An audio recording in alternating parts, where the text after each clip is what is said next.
अस्सलाम वालेकुम श्याम बेटा, आप ठीक हो? हाँ ठीक हूँ। माशाल्लाह। आपका नाम क्या है? चाव।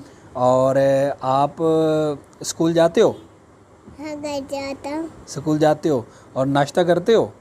नाश्ता करता हूँ। दूध पीते हो? हाँ दूध पीता हूँ। और तुम बड़ी होकर क्या बनोगे? पुलिस। पुलिस में जाओगे? माशाल्लाह माशाल्लाह, ज़बरदस्त है। और आप मम्मा को तंग तो नहीं करते? नहीं करूँगा। हाँ माशाल्लाह, तो बड़ा प्यारा समझदार बच्चा है। और यहाँ पे कोई बात कहनी है तो कैमरे में कह सकते हो। बच्चों को समझाओ क्या करना है। बच्चों ने मम्मा को तंग नहीं करना। तंग नहीं करना। हाँ, पापा को भी नहीं करना।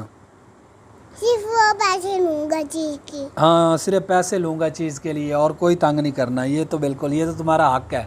और रही बात इसकी, जो सबसे प्यारी बात ये है कि ये मेरा बेटा है।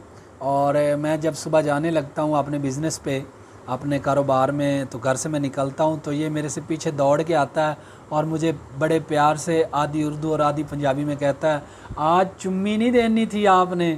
हाँ, तो ये फिर ऐसा कहता है ना, कैसे कहता है ना मुझे ऐसे, क्या कहता है मुझे? चुम्मी देते जाओ। हाँ, चुम्मी तो देते जाओ। तो ये मुझे कहता जाते हुए कि एक चुम्मी तो देते जाओ। तो फिर मैं रोक के इसकी एक चुम्मी लेता हूँ और देन मैं अपने काम पे जाता हूँ। अल्लाह इसकी लंबी उम्र करे, इसको सेहत वाली लंबी ज़िंदगी अता फरमाए और इसके लिए दुआ करें कि ये इसका फ्यूचर अच्छा बने। मिलते हैं नई वीडियो में। अल्लाह हाफ़िज़।